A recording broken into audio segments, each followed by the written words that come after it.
This episode is powered by Pod Decks.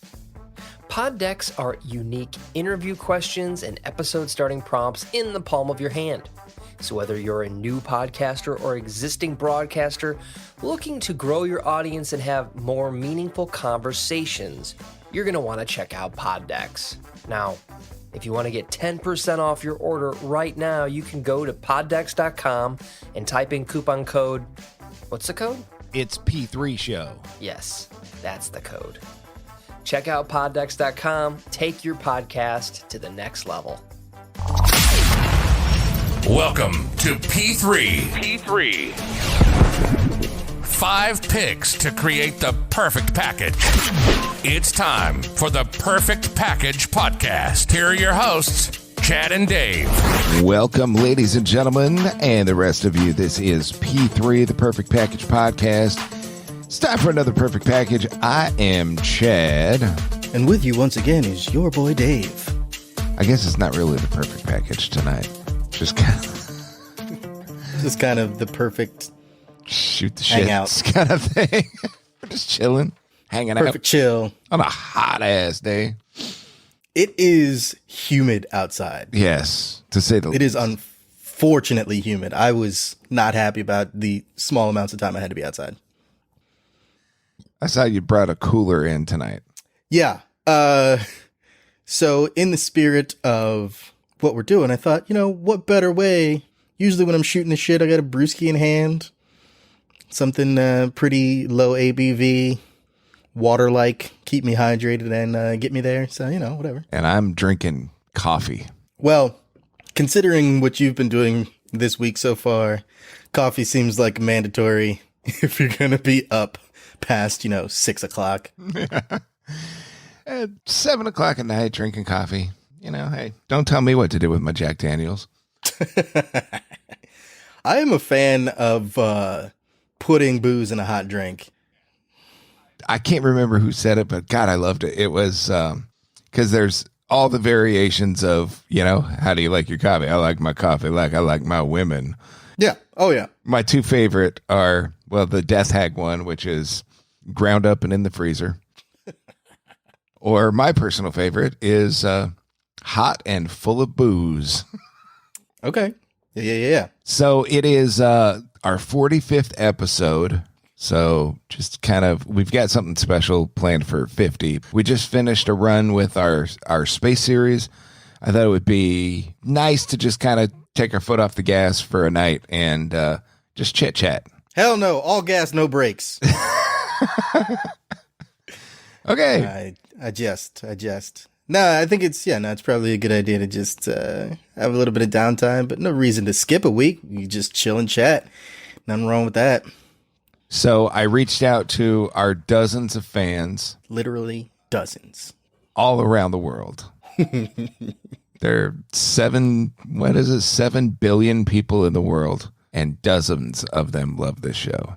I take that as an absolute win. Yeah. And if we got 2 people listening, I'm happy. Yeah. Just the fact that we get them from all around the world makes me super happy. Just like, I don't know why, but the thought of some, I don't know, Dubliner in a small apartment listening to our dumbasses go on about nonsense and busted egg sacks and all that. Shit. Yeah, just the idea of it gives me the giggles. So tonight, the plan is, like I said, we reached out to our dozens of fans to see if anybody had any questions for us, kind of a Q&A episode. And we got one. Hey! So I turned to the podcasting community, and those motherfuckers delivered. Oh, absolutely. We got questions for days from them. I also pulled 2 cards from our Pod Decks, proud sponsor. This kind of goes back to something we were talking about, future guests coming to the show, but we were talking about this earlier. I'm going to kick it off with a Pod Decks question for you. Dave, as an English teacher, or former English teacher, I guess once an English teacher, always an English teacher. I've definitely learned that from you. Oh, you're still dabbling. Still teach classes at the university. Ladies. He's an educated man, works for the university. That's right. He has glasses he can put on, too, to make it just add to it. A lot of very fake glasses, although I was at work today, like, and somebody was asking me about something, and they saw me like looking at my screen, and they were like, "What are you doing?" And I was like, "Look, I got to do this to be able to see." They were like, "You should get glasses," and I was like, "No, we're not there yet." Yeah, I'm definitely getting into the squinty phase of denial that I need glasses. So the question is, what book belongs on everyone's bookshelf? Oh, shit. That is a tough question. So that's one of those questions. It's like, it's impossible because, like, again, you asked me the question for the specific reason, but as an English teacher, I could tell you, not dealing with adults either, dealing with kids gives you the perfect insight as to everybody else and how they're going to develop. People have wildly different tastes in reading, like just wild. And that's something that a lot of people don't really explore. It's something you have to explore as an English teacher, because most people just get to say, I don't like reading. And then that's it, right? As the English teacher, you got to take that person and go, yeah, you don't like this kind of reading. You don't like the kind of reading you have to do for school. I would hesitate to say that there's a lot of people in the world who pure and simply just don't like reading. And I honestly think people who could say that realistically probably aren't good at reading. And that's the problem. Not that they couldn't enjoy reading. They just they're not good at it. So just like a lot of people would say, I don't like that thing. But what they really mean is I'm not good at it. If I was better at it, I would surely enjoy it. But anyways, I digress. A book that should be on everyone's bookshelf. Clarification question. Does this mean they have to read it, or it's just on their bookshelf? Do you have a good dust collector book? Oh, absolutely. And one people should read? The book that you have on your bookshelf, just to have it, is Atlas Shrugged. Okay? Ayn Rand's Atlas Shrugged. Because a lot of people have heard of that book, right? A lot of people have heard of that book. I think there are far fewer people than claim they've read that book than actually have read that book. I don't think the people that did the movie read the book. You know, I don't necessarily disagree. So just having it on your shelf, if you have Atlas Shrugged on your shelf, it's going to be one that people go, oh, but they're not going to ask you any fucking questions about it. I guarantee you. They are not. They're just going to note that it's there, think that you're smart, and keep it moving. That's a great one just to have on your shelf.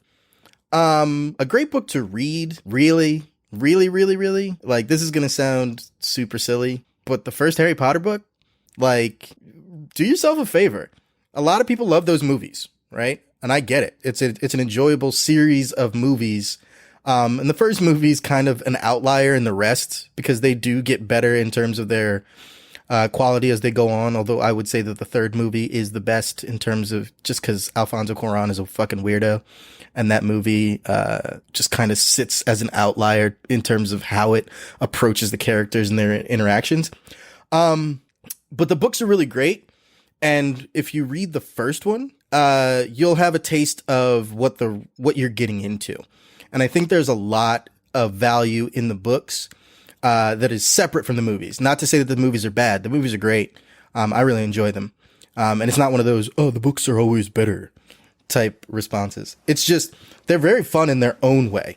The way that they dive into issues and the way that they talk about things and the way that J.K. Rowling sets up the world in that book. Yeah, we could talk about the fact that J.K. Rowling's kind of a turf. Look, I'm not going to comment too much on it, cause I'm still learning the layout of the land and trying to like navigate it properly. But yeah, some of the shit she says seems very problematic, and I can understand how people in the community would take it as a real problem. I understand that. So I try and separate her because I didn't like J.K. Rowling from jump. She never knows when to shut the fuck up about her own books, never mind about the trans community. So if I had to judge whether or not we should listen to her, I'd say she's not even an expert on her own fucking books. So how about that? What about you? Book you think everybody should get into? I think it's the book that I got the most into multiple times. Like you said, there are people that don't like books, can't read good. I can't read good. It's not because I'm illiterate. It's just, I don't like big words. I like saying them to sound smart, but I don't like and they're like sounded out. And I'm like, fuck you. I don't know how to sound it out. But American Gods by Neil Gaiman was a solid fucking book. It's so many books in one. And that's what I love about it, because you've got your main story. You've got these little like chapter long interludes that don't really make any sense until you read the entire book, and then it all ties together. And then right smack dab in the middle of it, it's a completely different book of a completely different genre. Yeah, I agree 100%. That book is so dope. It was the first Neil Gaiman book I read. Have you read any of his others? Yes, Yeah. Anansi Boys is phenomenal. Super which is good. kind of Good Omens that he did with Terry Pratchett. Terry Pratchett. Yeah. That was solid. Mm-hmm. Much like American Gods, the adaptations they did for screen sucked. I liked some parts of it, Yeah. but it didn't hold me. It No. did not hold me watching it. I was like, and I like both of the, I've forgotten, how do I forget their names? Michael, Doctor Who and the other guy. yeah, those guys. I like both of them. But they had chemistry, but man, it didn't hold me beyond some of the parts where I'm like, this is very cleverly written.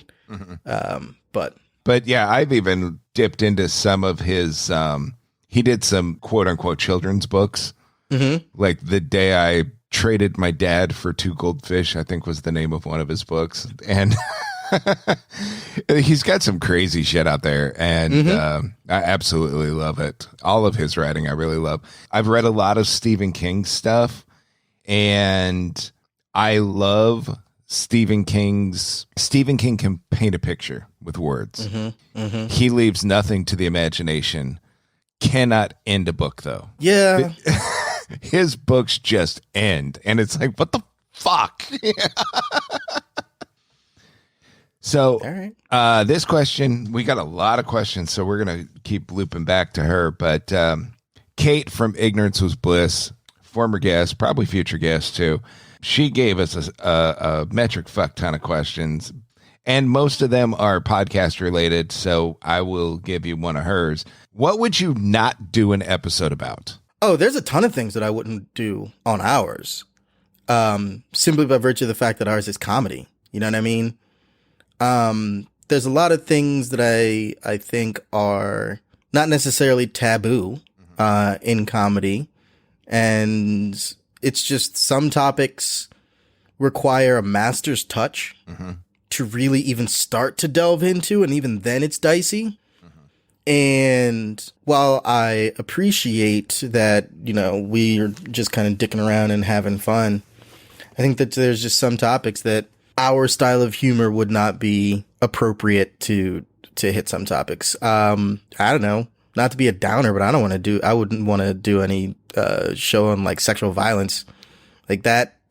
I don't think we could do anything with that. And I think too,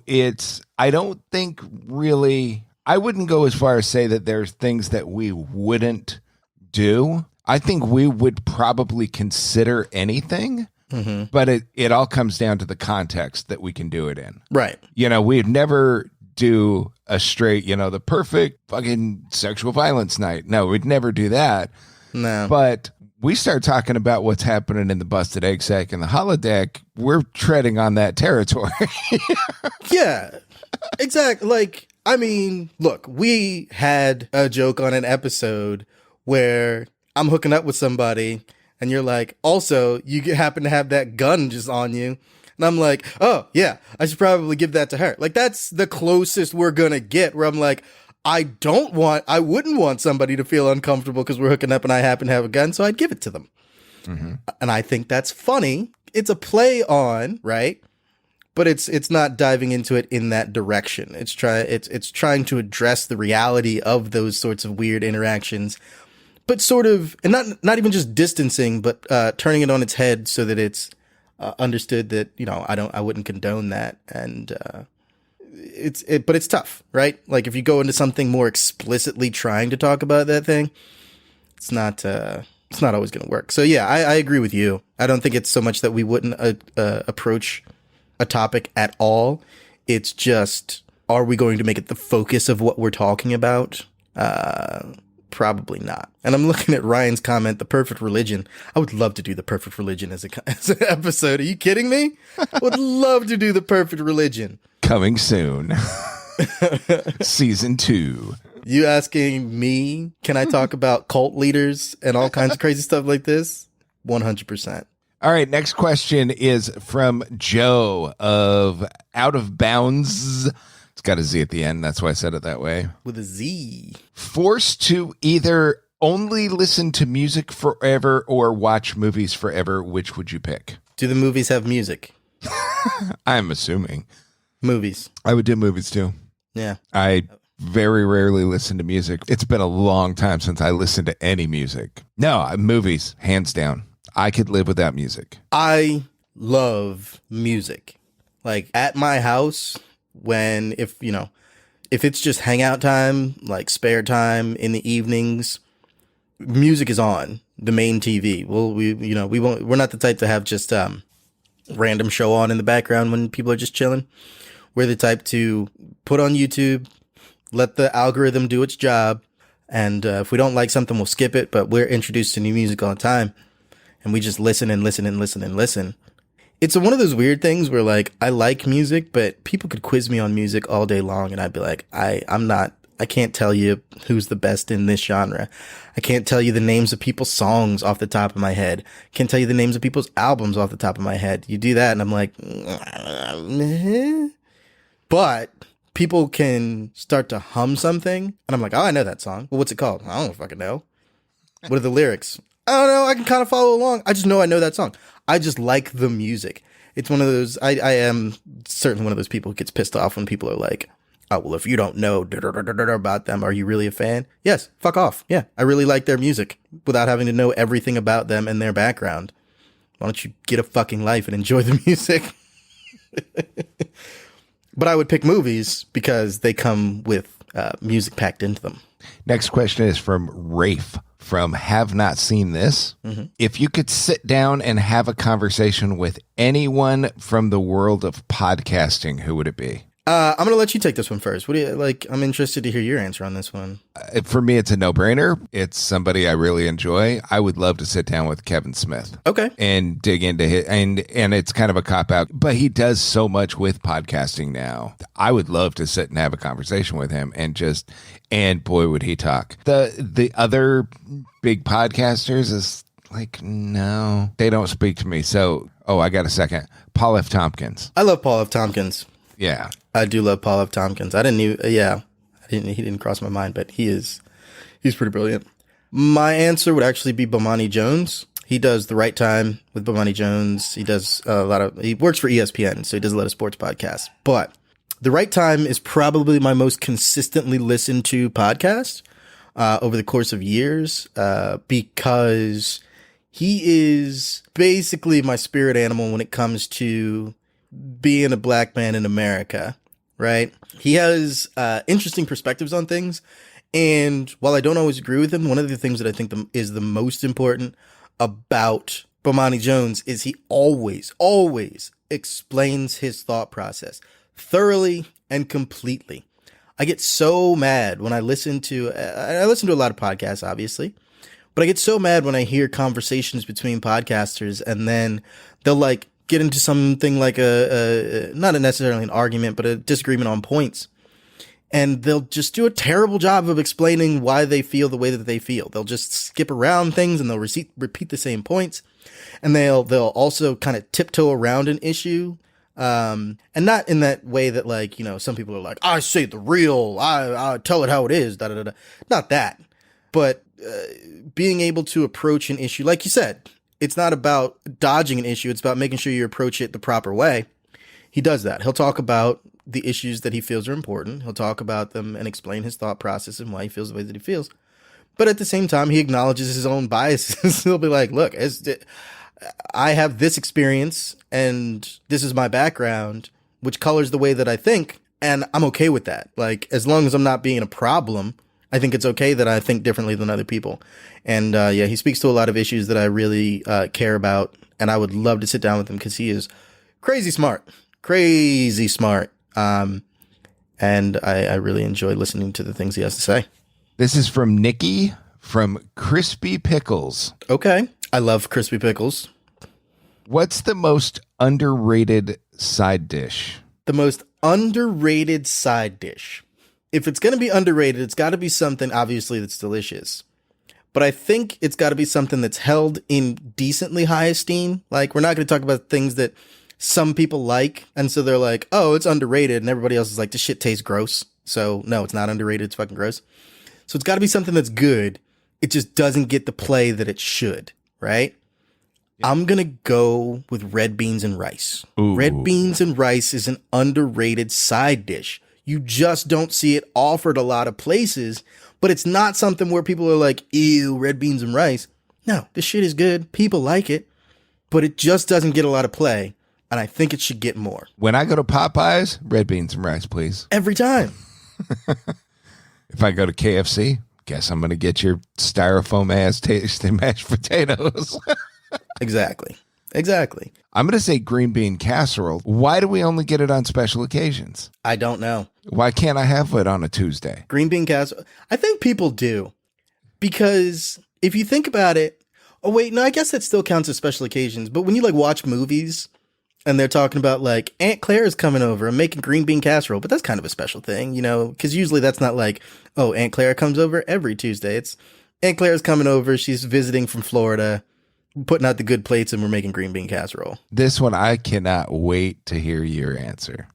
This has Dave written all over it. Okay. I'm going to ask the question. I'm going to sit back and listen because I know this is going to be good because you're going to analyze all sides of it.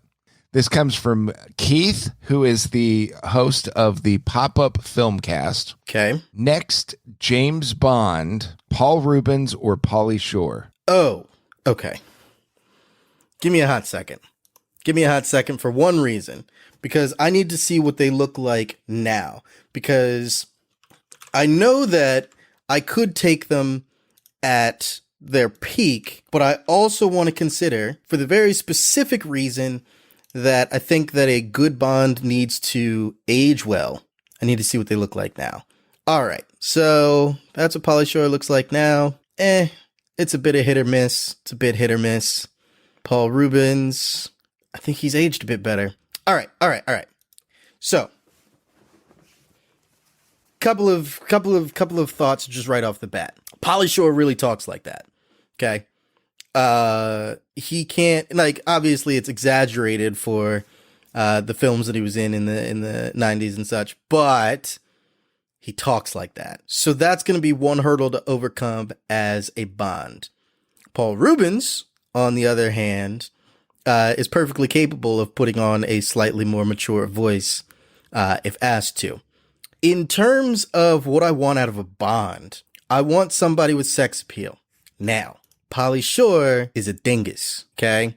He's got just a vapid face that I don't believe I've ever seen it look serious enough for him to look like some sort of possible sex icon. It's just not going to work. Paul Rubens kind of has like, he also doesn't have like the classic strong jawline, 5 o'clock shadow type look that you would expect out of a Bond. But you pretty him up. He could be pretty. I think he could be pretty dapper. You put Paul Rubens in a fucking tuxedo. With a bow tie? With a bow tie, slightly too large, just a little bit, just as a nod. You know what I mean? And you give him a martini. I got money on Pee Wee Herman as a better Bond, just by virtue of the fact that he's gonna rock a tuxedo way better than Pauly. Pauly Shore's gonna look goofy in a fucking tuxedo. He's just gonna look goofy in a fucking tuxedo. I can see Pee Wee Bond a lot more than I can see the Weasel. Shaking that stick. Yeah, buddy. It's just not gonna work. I think Paul Rubens could fucking rock it. Friend of the podcast, Keith Palooza. Hey. Would you rather have penises for arms or an arm for a penis? You're covering up your face because you've had this conversation before. In fact, I've had this conversation before. Keith is actually downstairs right now yelling at the dogs to be quiet because I'm recording. It's an interesting question, but it's one that's all too easy to answer. Okay. The prospect here is penises for arms or an arm for a penis, right? So we break it down simply. If you've got dicks for arms, you got one of two things happening. You got dick-sized dicks where your arms used to be, in which case, useless. Or you've got arm-sized dicks where your arms used to be, equally useless, except for maybe the hilarity of slapping somebody with an arm-sized dick. You're missing out on opposable thumbs. This is what has made man superior to other creatures. So I know. Then the other prospect is, I've got an arm-sized arm where my dick used to be, or I've got a dick-sized arm where my dick used to be. Win, fucking win. Like, if I've got I got a big ol' arm, like a literal, well, not really a third leg, a third arm that I gotta hide in my pants. Like, all right, that's inconvenient, but it articulates better. It's got musculature. I can grab shit. This is a third arm. That's useful, man. That's useful. And then if it's like a little baby arm sized dick, cool. Make a fist and go to Pound Town, baby. You're fine. And then you can be fucking and fingering at the same time. The same time, my guy. Because you're all in there and this arm's going crazy, doing all kinds of shit. Because the fine control that you don't have with a dick, you now got fine control with an arm. You're just in there searching. Pow. Right? And then you're like, oh, there it is. She's good. Poke, poke, poke, poke, poke, poke, poke, poke, poke. Although I think you would never get a blowjob ever again. Nobody's putting like a weird dick arm in their mouth. I mean, there are people who would, but I don't know. I don't think I could resist the temptation to like literally grab somebody's tonsils. Like, sorry. All right. So final question from the list. What do you love about podcasting? A lot, obviously, or else I wouldn't do it. But I think what draws me to podcasting is honestly something that I've talked to some of my friends about. It's a gripe that I've had with people for a very long time, and that's that I don't think people have enough discussions anymore.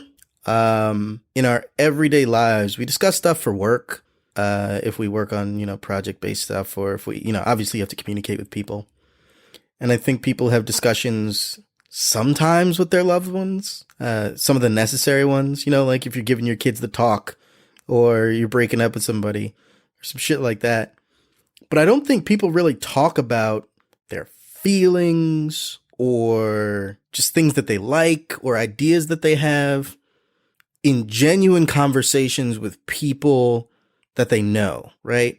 Like you could easily go to a comment section and see people screaming at each other. You can easily go to some sort of forum and see people who don't know each other trying to convince each other of things. And that's got some merit, but I mean, talking to people who know you, talking to people who are going to cut through your bullshit, talking to people who are going to not intentionally misinterpret you or any of those things, where you can be raw, you can be real, you can be yourself and really hash out a topic, whether it be something that's super silly, like what would be your perfect movie that you put together that takes place on Mars, or something super serious like what kind of topics do you not want to approach or you wouldn't want to approach and why. Those are the types of conversations that can bring people together. I think that's why we've known each other for a year. Like, legitimately. Like, I met you a year and a half ago because I met you for when I came in to interview. But I didn't start working there until 6 months later.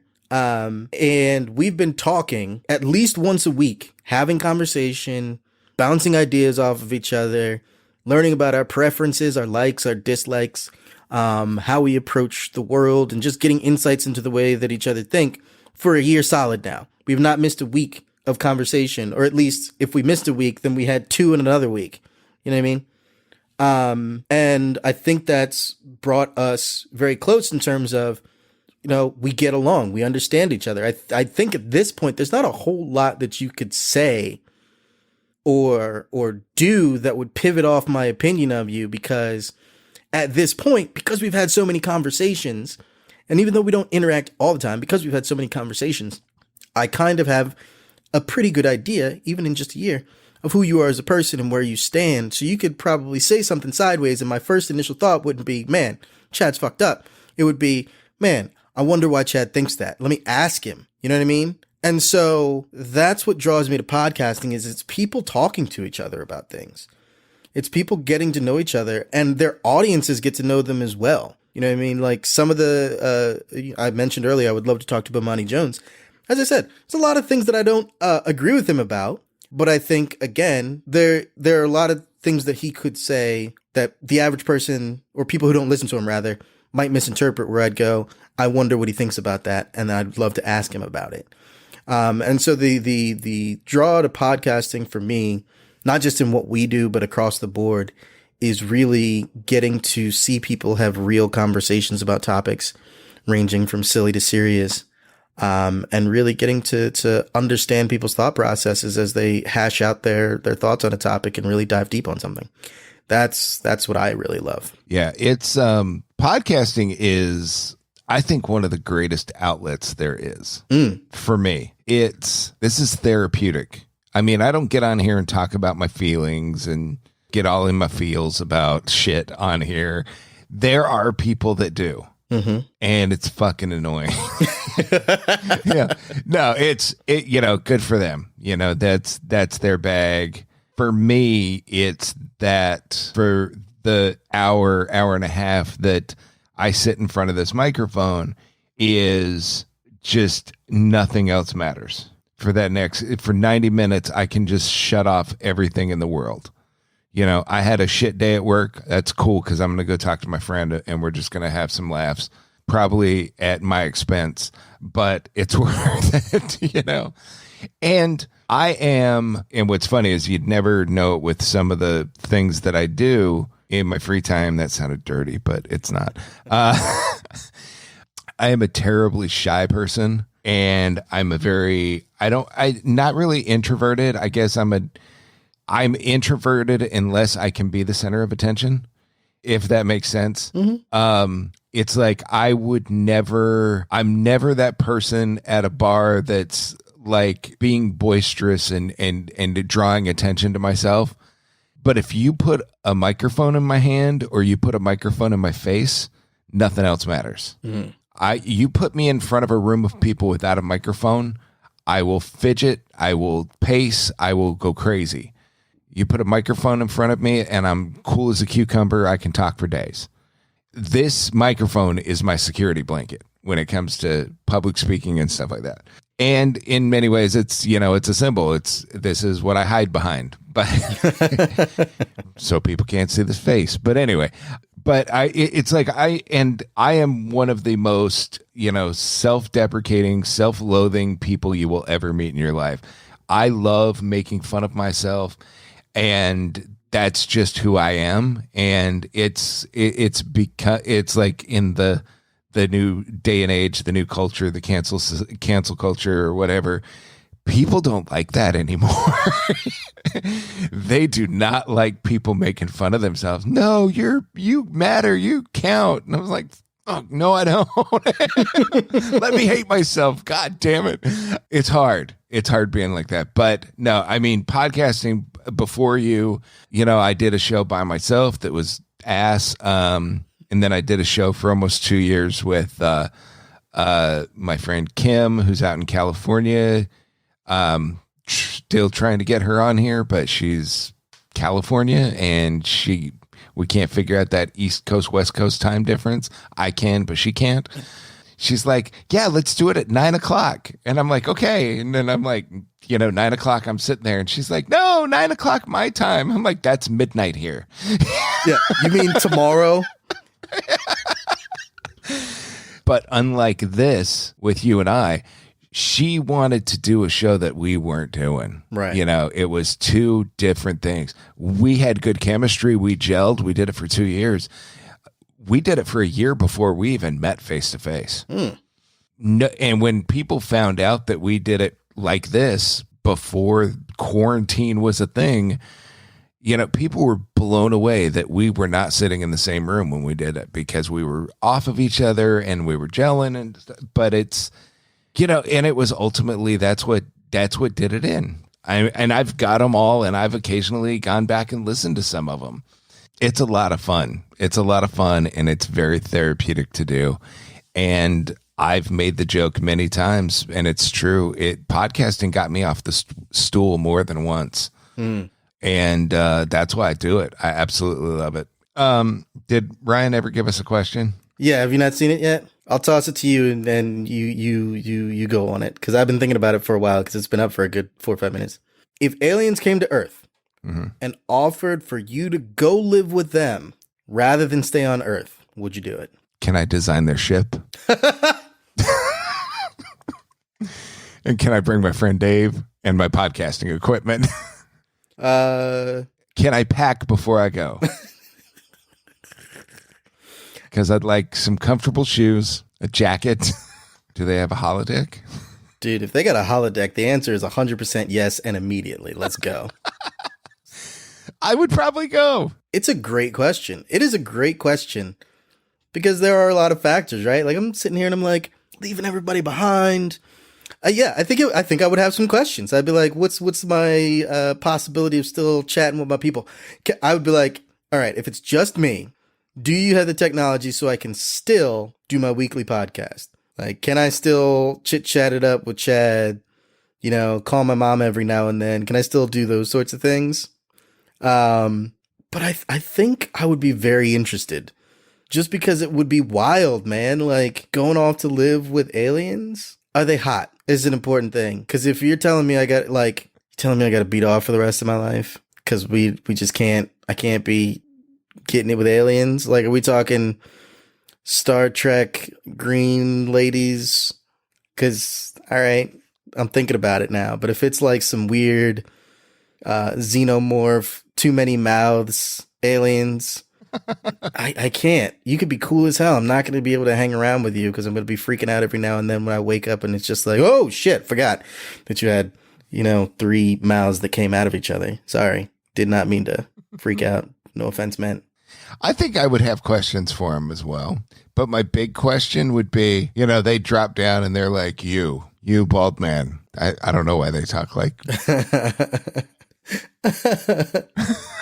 you bald man.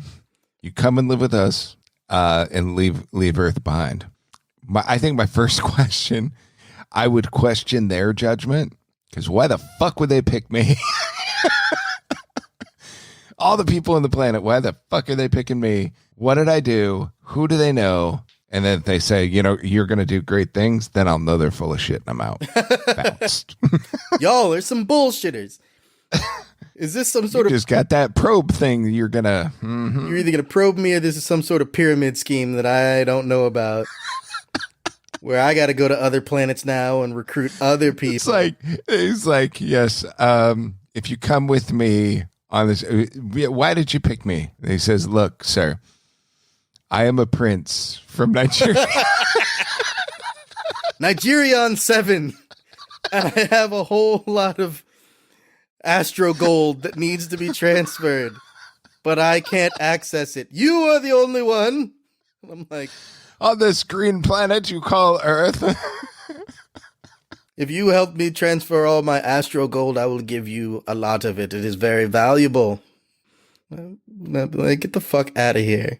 How'd you even get here? Is your ship real? That was a good one, Ryan. Thanks for that. That is a great question. I'm gonna give you one more out the door. Because I like this one. This is a good one to end on. Okay. A high note, possibly a positive note from you, courtesy of our friends at Podchaser. Okay. What's the best piece of advice you've ever been given? Oh, farts. Okay. This one has what some people would consider a negative bent to it, but I consider it to be a very positive thing if applied properly. And she doesn't listen to the podcast, which is good because I think she would disown me if she ever did. But my mom, when I was a kid, right, I used to be, I was a very quiet kid. Like, you wouldn't know it to know me now. I was just like, I would be in my own corner. And my mom always told me that she could give me a book, because I learned to read very early, and I was always a huge reader. She could give me a book, and I would go sit in a corner, and you wouldn't have to watch me for hours. I would just be chilling with my book. Even if it was with toys, I'd make up stories in my head, and I would just be in my corner playing with my toys, not bothering anybody, not talking to anybody. When I got to middle school, I became very angry. Also something that those who know me very closely would know that I used to have a lot of anger issues, but I've worked on those over a course of time. And one of the best pieces of advice that I got to help me overcome some of those anger issues came from my mom. And the reason I was an angry kid in middle school, there were a variety of reasons, but one of the things primarily is that I ended up making friends with a lot of people for the same reasons that I get along with people now, which is I'm decent at talking to people. You know what I mean? Like I get along with people pretty quickly. I'm good at sussing out how people feel about things and sort of asking them questions about how they feel about things. And that benefited me, especially when we moved to Delaware and I had to meet new people. So I was, that they show in movies where you have like that first day where people are like, oh, it's the new kid. And like, if they're not awkward, they're like, oh, new kid's cool. I want to be friends with a new kid. That's kind of worked out for me. And I ended up meeting a lot of people. But at the same time, when you make a lot of friends, you're also going to make a lot of fake friends. And so I did take a lot of things very personally because I had enough from reading and learning about all these different characters that I could put on the face that I needed to put on to be friends with people. But I considered it being genuine me because at the same time, well, I might be speaking a little bit differently, or I might be, showing my different interests because that's what you're interested in. I never lied to anybody. I never put out something that I didn't actually believe or told somebody something I didn't believe. But eventually you get to the point where people see, they want you to be a part of their group, or they want you to see things the way that you see them, or they see them. And I just didn't see things the same way. And so they would turn on you. And I took a lot of that really to heart while trying to maintain these friendships with people that really didn't care about me as much as I cared about them. And one of the best pieces of advice I got from my mom was sort of the idea that, and this is the negative aspect, be okay with leaving people out of your life. Give them the opportunity to remain a part of it, right? Don't be so aggressive that like at the first signs that you and somebody may have like an issue that you just drop them like a bad habit. But be okay with the idea that there will be people that at first it seems like they're going to be a big part of your life. You'll be friends, great friends, friends for a really long time. And you grow apart naturally. You break off friendships because of real serious ideological differences that just are deal breakers for you. Don't feel like you have to mourn those friendships to the point that it negatively affects you. Don't feel like you have to foster every single little interaction that comes along and let that dictate how you feel.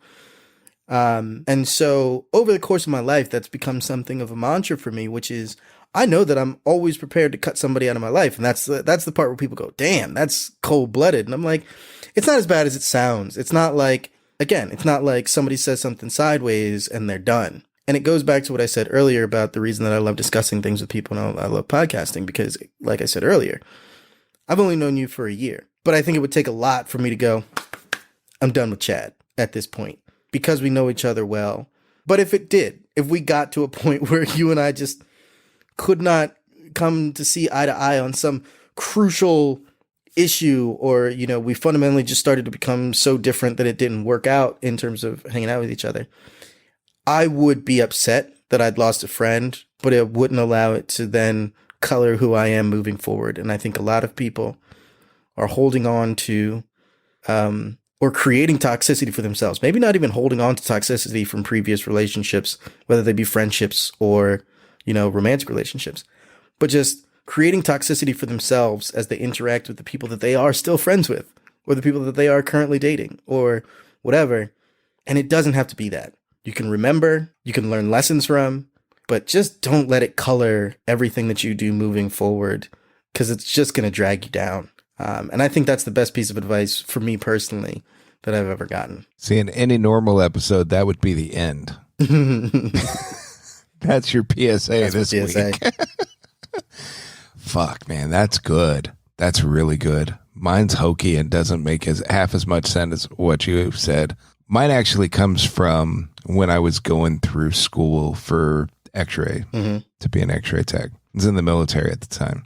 Military school is a hell of a lot different than, going to college, because, X-ray is 2 years of all your prerequisite bullshit, and then clinical 2 years of actually doing stuff. And their thing is, it's like, you're going to be, maybe 4 days a week in the hospital the last year that you're in school. And then up to that point, you're going to class for maybe 2 hours a day, 2-3 days a week. And that's it. In the military, X-ray school is 1 year, and it's 6 months in the classroom. And that's 12-hour days, 5 days a week, and every Saturday and Sunday you're working in the hospital taking X-rays. Damn. As you learn it. So you are working 7 days a week for 6 months, and then for the next 6 months you are working 6 days a week taking X-rays in the hospital, all shifts. They rotate you through. So you learn fast.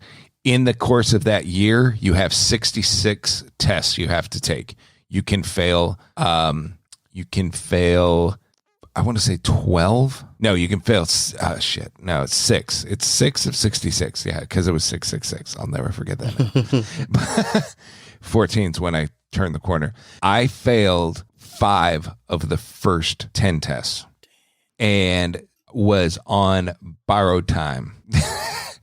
After that, the next 4 tests, I failed all 4 of the next 4 tests by 1 question. And then they ended up throwing a question out. So I made it by 1. And then went, and I was like, they said, what are you doing wrong? It's like, you're in class 12 hours a day. What are you doing? And I'm like, I study for 2-3 hours every night. And this guy pulled me aside, and best advice I ever got. He said, stop trying to learn shit. Don't learn it. Know it. You'll learn it when you start doing it. From that point forward, I never got below a 95 on a test, and I was out drinking every night. Instead of studying, I was having a life. I was going and watching bands play and going to every concert I could and fucking having the time of my life. But it made sense after he said it. And it works in everyday life. Stop trying to learn shit. Just you'll learn it as you go. Just know what you need to do, and then you'll learn it. It's not as impactful as yours, but nah, man, that shit ain't hokey. You just told a teacher something that I try to fucking get people to understand all the time in a way that is way more effective than anything I've ever come up with to explain that shit to people. So yeah, I think that's we've did a whole fucking hour of PSAs here. So. Dave, instead of a PSA this week, do you have any podcast recommendations? Yeah, I absolutely do. I'm going to pull out my list so I don't fucking forget anybody important. But some of the ones off the top of my head, they're kind of, well, not, excuse me. They're not quite niche, but they're certainly ones that you might be interested in. How Did This Get Made is one that I thoroughly enjoy. That is Paul Scheer, June Diane Raphael, and one of my personal favorites, Jason Mantzoukas, where they, every other week, they watch a bad movie or a movie that is ridiculous, and then they just talk about how it got made. Kind of dive into what's going on in the movie and why it's so ridiculous. That's one of my ones that I've been listening to for the longest. 2, I'm going to give you Not Another D&D Podcast.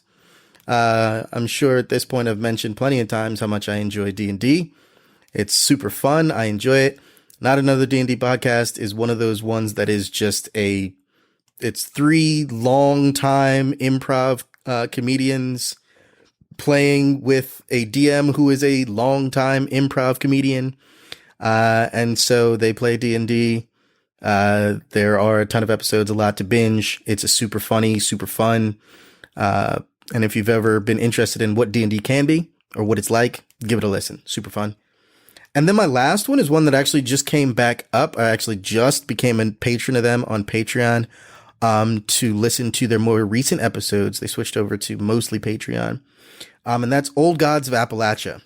And that one is, I binged the entire first season of theirs on a road trip to Boston. And it was wild, man. So it is a mixture of sort of, I mean, the whole Appalachian mountain people, sort of semi-southern backwoods lore mixed with European, like, pre-Christian lore as well.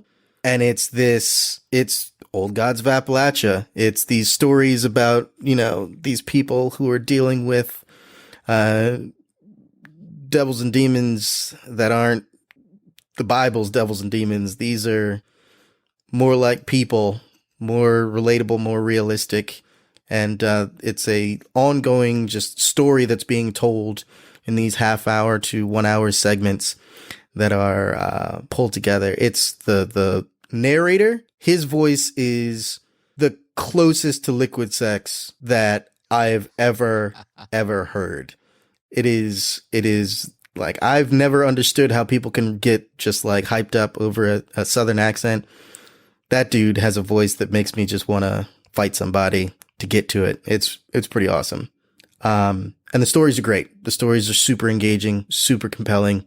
They make you want to listen to the next episode, which is why I was like, oh shit, they're on Patreon making new episodes.